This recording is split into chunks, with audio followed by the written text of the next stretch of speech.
Bien, buen día a todos y todas. Estamos con Daniel Campos, estamos en vivo a través de radioneguem.com y estamos con la columna quincenal de Daniel Campos, que hoy vamos a hacer un mix, ¿sí?, de temas nacionales e internacionales. Lo vamos a aprovechar porque no lo vamos a tener hasta dentro de un mes aproximadamente, como le había dicho antes. Así que, buen día Daniel, ¿cómo estás? Bienvenido. Buen día, Antonio. Un saludo a vos y a todos los que nos están escuchando. Bien, habrás escuchado que hoy vamos a hacer un mix de temas nacionales e internacionales, porque la verdad que estaría bueno, porque todo tiene que ver con todo en realidad, ¿no? La semana pasada me acordaba de vos, porque hubo elecciones a constituyente, ¿no? Asamblea Constituyente en Santa Fe. Y ganó la abstención, el voto en blanco, el voto nulo, por sobre todo lo demás que se presentaron. Y bueno, me dirás vos cuál fue el rol de la izquierda en esa provincia, Santa Fe, porque no miré, o lo ningunearon o no apareció en ningún lado la izquierda. Bueno, empecemos sobre eso. Bueno, sobre las elecciones en Santa Fe, lo que se expresó es efectivamente, primero para aquellos que nos están escuchando y no conocen los datos, porque se habló muy poco de este tema. Recordemos que este año hay elecciones de medio término y lo que está ocurriendo es que las provincias van eligiendo una fecha de elección separada de la nacional, entonces se vota varias veces. Así lo hizo Provincia de Buenos Aires. En mayo se vota en Capital Federal. Entonces en Santa Fe se votó el domingo pasado y una gran abstención, y el 55% del padrón nada más fue a votar. Muy poca gente, o sea, la mitad de los habilitados para votar no fue a votar prácticamente. Pero además de ese dato, hubo otro dato muy impactante, que es que hubo un 10% de voto en blanco y de voto nulo. Es decir, el 65% de los habilitados para votar no votó a ningún partido político. Un dato impactante, que muestran la crisis del régimen político en Argentina, el rechazo a todos los partidos capitalistas y también a los partidos reformistas, porque el peronismo tuvo una performance desastrosa, sacó el 15% de los votos, es decir, el peronismo nunca puede bajar del 40 al 30% históricamente. Hizo una elección del 15%, la verdad, una cosa muy baja. Y también desaparecieron formaciones políticas como el Partido Socialista, que en Santa Fe siempre tuvo una presencia. Es decir, ahora fue, que quedó integrado en alguna de estas coaliciones capitalistas que se presentaron, creo que la de Puyaro, sí, que es el gobernador, que ganó cómodo, pero también los medios de comunicación hablan de un 40% de Puyaro, pero en realidad es el 40% de ese 40% que votó. O sea, o en realidad 35% de la población que terminó votando. Es decir, en realidad, en relación a la cantidad de votantes, Puyaro sacó entre el 25 y el 30% de los votos. Es un gobierno muy débil, solo votado por un sector muy minoritario de la población. Esto muestra la verdad de lo que está ocurriendo, es decir, primero el repudio y el odio de la población a todos los partidos políticos, y también el rechazo a las variantes como peronismo. Y me preguntabas por la izquierda perdió 30.000 votos. En la elección anterior había sacado 70.000 votos, en el 2023 ahora sacó 30.000. Perdió más de la mitad de los votos. Un verdadero desastre del Frente de Izquierda, que nunca tiene una buena elección en Santa Fe, pero esta vez fue la peor de las peores.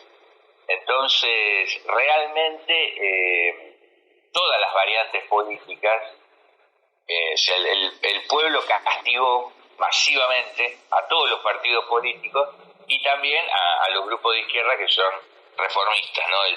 Estos grupos del Frente de Izquierda y toda su política reformista. Entonces hay un rechazo masivo y nosotros valoramos como un gran avance en la conciencia que el pueblo tenga esta actitud. Es decir, de no creer ya más en la democracia capitalista, la democracia burguesa, esta democracia que solo le sirve a las clases dominantes, y de no creer más en ese tipo de formaciones como el kirchnerismo o el Frente de Izquierda, que no son ninguna salida a la crisis del capitalismo argentino y a la crisis del capitalismo en general. Y agregaría yo, Daniel, también la paliza del gobierno nacional, porque salió tercero, creo yo, siendo gobierno y en tan poco tiempo. Generalmente los gobiernos que recién comienzan van ascendiendo electoralmente, pero en este caso no pudieron levantar cabeza ahí en Santa Fe. Sí, bueno, al gobierno yo no lo tenía en cuenta, pero sí, tenés razón, porque en realidad políticamente como formación no existe. Si el gobierno gobierna porque, digamos, los bloques políticos del peronismo y el PRO le votan las leyes en el Parlamento y le permiten gobernar. Digamos, el gobierno no tiene un partido político y ahora Karina Milei está intentando crear un partido en Capital Federal, ponen al vocero presidencial como candidato, pero todos los números le da que sale tercero, cuarto. O sea, es un gobierno rechazado, repudiado masivamente, y eso se va a expresar también en las elecciones, a pesar de contar con muchísimo dinero, el aparato del Estado Nacional a su servicio para hacer campaña, determinados medios masivos de comunicación que apoyan permanentemente al gobierno y todas sus medidas. A pesar de contar con todo eso, tenés razón, es muy mala la elección del gobierno en Santa Fe y creemos nosotros va a ser mala en general, como el resto de los candidatos de todos los partidos políticos. Gobierno que es rechazado, Daniel, pero que firmó o recibió un préstamo nuevamente en FMI, que no sé si vos tenés alguna dimensión de lo que puede significar eso para nuestro bolsillo, para la vida cotidiana de los trabajadores. Teniendo en cuenta lo demás préstamo, ¿no? Del FMI. Sí, lo que han hecho es un salvataje, un rescate al gobierno de Milei. El imperialismo norteamericano salió a rescatarlo. Esto en un marco mundial donde comienzan los salvatajes y los rescates a empresas, a corporaciones y a gobiernos. España anunció un salvataje de 41.000 millones de dólares para sus empresas. Es decir, la economía mundial está encaminándose a una crisis, a una estanflación. Las medidas de Donald Trump buscan revertir eso, pero no lo logra. Entonces ya ha comenzado el Banco Central Europeo y anunció un recorte de los tipos de interés de 25 puntos, lo que significa que tienen salvatajes en Europa. Y con los países pobres, la política de los países más pequeños, como nuestra economía de Argentina, lo que hace el imperialismo es rescatar a los gobiernos para evitar que haya crisis. Recordemos que hasta hace un mes atrás había una crisis política muy grande que sigue habiendo del gobierno de Milei, a partir de que salió a la luz la estafa de la criptomoneda que llevaba adelante Milei. A partir de ahí comenzó un derrumbe del gobierno en las encuestas y también hubo un ascenso del dólar. Había la posibilidad de que se desestabilizara todo y que Milei no pudiera llegar en su mandato a octubre. Entonces el imperialismo lo ha rescatado para que llegue a octubre, le ha dado una buena cantidad de dinero para parar la suba del dólar, y lo que el gobierno intentará hacer es con eso mostrar que hay una baja de la inflación, que hay una baja del dólar, que hay cierta estabilidad económica y tratar de recomponerse para en las próximas elecciones de octubre hacer un buen papel. O sea, llegar a octubre y tratar de hacer un papel digno en las elecciones. De todos modos, lo que ocurrió en Santa Fe es un cachetazo a todo este plan. La inflación está subiendo. Veremos, seguramente van a lograr evitar una devaluación muy fuerte del peso en relación al dólar, pero es todo precario y agarrado con alfileres. Esto es un préstamo para rescatar al gobierno y que llegue octubre, nada más. No significa ningún cambio en lo que está sucediendo en la Argentina con respecto a dos cuestiones. Primero, que la inflación sigue siendo muy alta y eso se ve permanentemente cuando el pueblo va a comprar, se encuentra con que las cosas siguen aumentando. Y por otro lado, que hay una dinámica de recesión en el país, que esas inversiones prometidas nunca llegan y que hay pérdida de puestos de trabajo, recesión en la industria, mucha desocupación, cada vez más alta y por lo tanto creciente desigualdad social, una pobreza horrorosa de más del 40% de la población está en la pobreza, en realidad mucho más, pero solo tomando los datos del INDEC hay un 40%, así que hay seguramente un 50 o 60% reales de la población en la pobreza y solamente un 1% de personas que viven en la riqueza, con lo cual la desigualdad típica de todo país capitalista en la Argentina se está agravando día a día con el gobierno de Milei, por lo cual este préstamo del fondo no va a tener ningún cambio en la dinámica general de esta inflación que vive nuestro país, que es lo mismo que está viviendo el mundo entero, lo único que va a hacer es permitirle a Milei llegar a octubre dignamente. Veremos, depende también de qué sucede en los acontecimientos políticos de los próximos meses, pero intenta con este rescate, con este salvataje de 20.000 millones de dólares, que Milei llegue y pueda tener en el Banco Central dinero para llegar a octubre. Sí, Daniel, pero a lo que yo me refería es que este tipo de préstamo no es gratis, no es gratis para el pueblo, que algo vamos a tener que ceder, y eso generalmente está en la letra chica. ¿Vos tenés algún detalle sobre la letra chica de lo que tenemos que dar para...? No es necesario, porque Milei viene aplicando un ajuste brutal, no hay mucha letra chica acá. Justamente el préstamo se lo han dado en reconocimiento a todo el ajuste que ha hecho el gobierno desde que asumió. O sea, desde que asumió el gobierno de Milei, es un gobierno que le habla clarito al pueblo y le dice: voy a recortar aquí, y recorta y ajusta. Entonces, en ese sentido no hay ningún cambio. Justamente lo que el gobierno está buscando es un aumento en la tasa de explotación, necesitar bajar las condiciones, atacar las condiciones de trabajo de los trabajadores para conseguir una tasa de explotación más alta, y eso el gobierno no lo ha conseguido. Ha conseguido, sí, recortar parte del gasto público, pero para que lleguen inversiones el gobierno necesita atacar los derechos laborales y un montón de cuestiones bien de fondo, y eso no lo ha conseguido. Entonces, no está claro que vayan a venir las inversiones que el gobierno promete o que distintos partidos capitalistas buscan que suceda. Pero en cuanto al ajuste, no hay ninguna novedad. El gobierno está practicando un ajuste brutal, no está atado al Fondo Monetario, sino que es parte ya de la idea de este gobierno, que es ajustar, eliminar puestos de trabajo, etcétera, eliminar todas las partidas presupuestarias de la salud, de la educación, a lo que considera todo un gasto. Porque se hablaba del proyecto de aumentar la edad jubilatoria para hombres y mujeres, que siempre lo intentaron, ¿no? Sí, es posible que lo voten. Eso no va a haber un cambio tampoco, porque, el principal problema de las jubilaciones, además de la edad jubilatoria, es que las jubilaciones son una miseria. Uh-huh.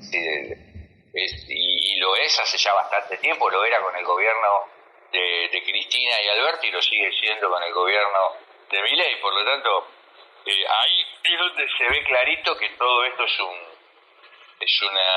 mentiras, todo lo que dice el gobierno de que va a haber una mejora, etcétera, porque la inflación sigue subiendo, y para el caso de los jubilados, como de otros sectores muy postergados, como por ejemplo la gente, los desocupados, las personas que reciben planes sociales, la estructura es la misma que con el gobierno de Cristina, no ha cambiado.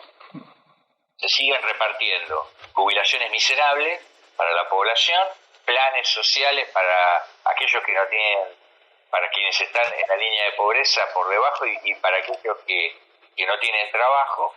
Solamente la diferencia es que ahora en vez de repartir los movimientos sociales como hacía antes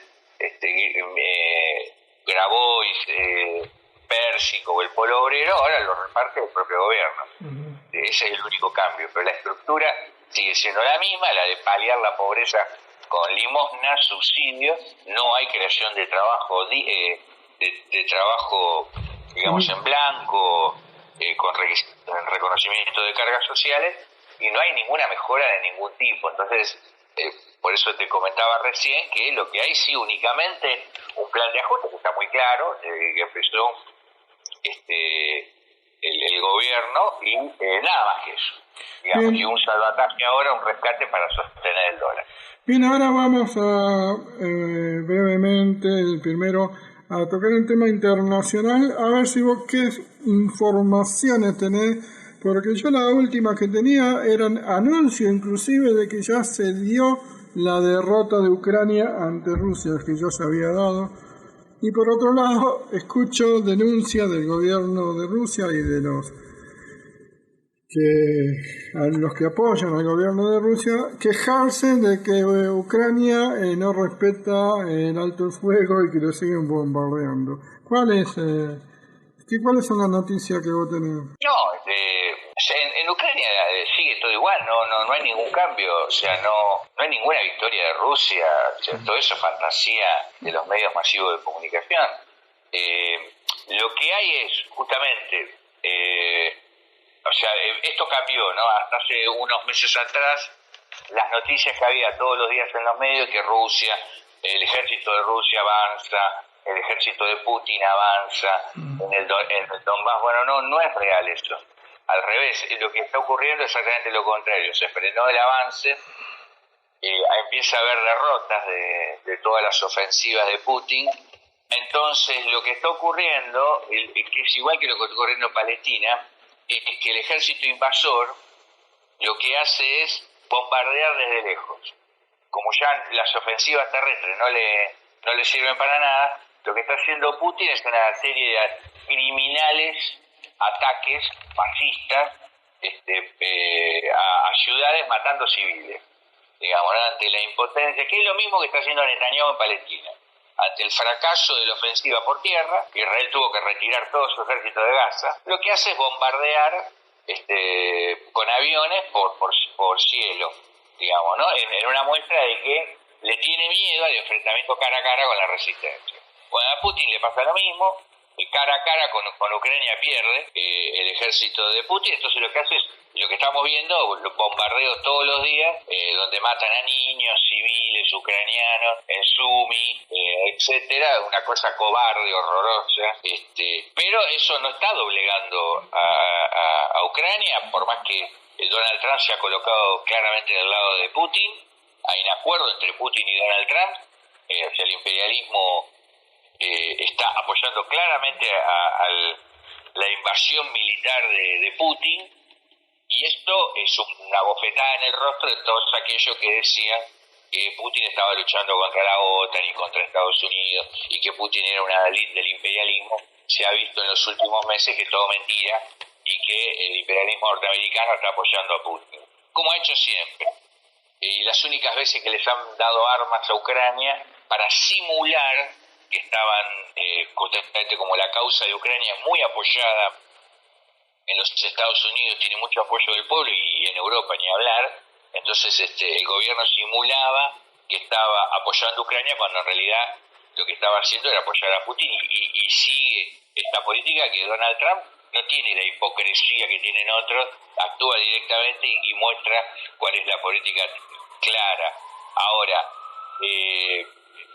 ninguna de estas actitudes de agresión, de bombardeo por aire y todo está quebrantando a ninguno de estos pueblos. Al revés, la lucha del pueblo palestino y la lucha del pueblo ucraniano continúa más fuerte que nunca. Por último, Daniel... Y lo otro importante, perdóname que no lo olvidé mencionar, porque me preguntabas por Ucrania, es que la semana pasada hubo movilizaciones contra Donald Trump en 1000 ciudades de Estados Unidos, algunas de ellas multitudinarias, 100.000 personas en la calle, en Nueva York, en Europa movilizaciones multitudinarias contra toda la política que ha anunciado Donald Trump, es decir, estamos en un momento donde hay una movilización mundial contra Donald Trump y contra el capitalismo, y es un hecho extraordinario que tenemos que apoyar con toda nuestra fuerza. Y es que a eso me refería justamente, Daniel, a la política de Donald Trump, que es de... No sé, yo no lo puedo... La verdad yo no lo puedo analizar, me distrae, no puedo sacar conclusión. ¿Tiene alguna teoría Donald Trump? ¿O es hacer lo que puede? Porque cambia de política todos los días, y entonces confunde. Sí, primero tenés razón. Es un disparate todo lo que hace. Un día anuncia aranceles para el mundo entero. Al otro día anuncia que los aranceles se suspendan. Al otro día dice que a China le pone aranceles no sé de cuánto. Al otro día dice que suspende para China los aranceles en la cuestión de la tecnología informática, o sea, teléfonos y computación. Al otro día, y así está todo el tiempo. Entonces, imagínate si a vos te provoca confusión. Imagínate para Wall Street, para las grandes empresas, para las corporaciones, tener un tipo que es el presidente y que todos los días te cambia las reglas del juego. Entonces, por eso hay un derrumbe en las bolsas y una marcha y contramarcha permanente en las medidas que hace el gobierno de Donald Trump, lo cual muestra que todo es improvisación, que no hay ningún plan, que lo que está haciendo es como manotazos de ahogado para ver cómo resuelve la crisis en la que está el capitalismo, que es muy grave, pero no son medidas serias, ni un plan serio, ni consecuente, todo lo contrario, y que justamente por presión de las movilizaciones y los levantamientos del pueblo, sobre todo el pueblo norteamericano, Donald Trump tiene que retroceder en muchas de las medidas que toma para evitar una caída en picada de su popularidad o una crisis del gobierno. Recordemos que Donald Trump asumió hace muy poco, hace 5 o 6 meses, y ya hay movilizaciones multitudinarias en Estados Unidos contra su gobierno. Quiere decir, la gestión es muy mala, pero lo más importante es que su política, y aquí sí vamos, además de ser improvisada y todo lo demás, no va al fondo del problema, es decir, actúa como actúan los rescates financieros o salvatajes en el terreno del comercio y la circulación de bienes. Es decir, Donald Trump, colocando aranceles en el comercio, lo que intenta hacer es actuar en ese área que es el comercio mundial, para ver si a partir de ahí rescata la economía de Estados Unidos, logra disminuir un poco la desocupación, logra disminuir la inflación, haciendo que puestos de trabajo que se perdieron porque las empresas se localizan en China o lugares donde pagan salarios mucho más bajos, vuelvan a Estados Unidos y de ese modo Estados Unidos recupere la desocupación y el desempleo y muchos graves problemas que tiene. Pero no es por esa vía, no es por la vía de colocar aranceles que se puede recuperar. La única manera que el capitalismo recupera inversión o logra una tasa de inversión alta es aumentando la explotación de la clase obrera. Es decir, lo que Trump debería hacer en Estados Unidos es colocar condiciones de empleo para la población como las que hay en China. Por esa razón, las empresas norteamericanas se localizan en China, porque lo que van a buscar es una tasa de explotación más alta, y por eso resulta cómico cuando muchos dicen que China va a dominar el mundo, porque los productos de China aparecen por todos lados, olvidan que esos productos que vienen son justamente la consecuencia de las inversiones de Estados Unidos en China, o las inversiones del imperialismo europeo también en China. Es decir, todas las corporaciones norteamericanas y europeas invierten en China, entonces cuando vienen los productos que dicen Made in China, Made in China, no es porque son chinos. El capital que está atrás de esos productos es capital imperialista. Entonces China es una gran factoría del imperialismo mundial, y justamente la colocación de los aranceles, por más que Donald Trump quiera revertir y conseguir que una parte de las empresas vuelvan a Estados Unidos para que haya menos desocupación, colocando aranceles no lo va a resolver. Lo que debería hacer es aumentar la tasa de explotación. El problema es que es imposible hoy colocar niveles de explotación para la clase obrera norteamericana, europea o japonesa del nivel de China. Es simplemente imposible, o canadiense, o australiana, o ese tipo de clase trabajadora que tiene conquistas muy importantes. No se consigue en Argentina, mucho menos se va a conseguir en los países imperialistas más avanzados. ¿Y por qué? Porque hay un proceso revolucionario en el mundo, porque los trabajadores y pueblos están luchando en todos los países, defendiendo sus conquistas, sus niveles de vida y enfrentando la crisis del capitalismo. Entonces, en tanto y en cuanto siga habiendo una movilización mundial contra el capitalismo y guerras civiles de los pueblos, como el caso de Palestina y Ucrania en defensa de sus derechos, para el capitalismo es imposible aumentar la tasa de explotación, y por más que tome medidas en el terreno del comercio, no va a resolver el proceso de estanflación al cual se dirige ahora el capitalismo globalmente. Bien, clarísimo, Daniel, te agradezco mucho esta columna, muy claro, abarcamos casi todo y tenemos herramienta teórica entonces para trabajar en las próximas semanas hasta que nos encontremos nuevamente. Sí, y bueno, como siempre la invitación a entrar a nuestra página web, www.revolucion.org es. Bienvenidos todos quienes nos visiten, ahí la página está en español y en inglés, para todos los que quieran leer nuestros materiales. Continuamos la campaña por la libertad de los presos políticos en Colombia, la libertad de 19, y estamos ahora en una lucha muy importante porque las medidas de Donald Trump también están destinadas a perseguir a los activistas políticos que son inmigrantes en los Estados Unidos, palestinos, venezolanos, etcétera, etcétera, que están siendo deportados, algunos a las cárceles de Bukele en El Salvador. Entonces la lucha por la libertad de los presos políticos y la defensa del derecho a los inmigrantes a circular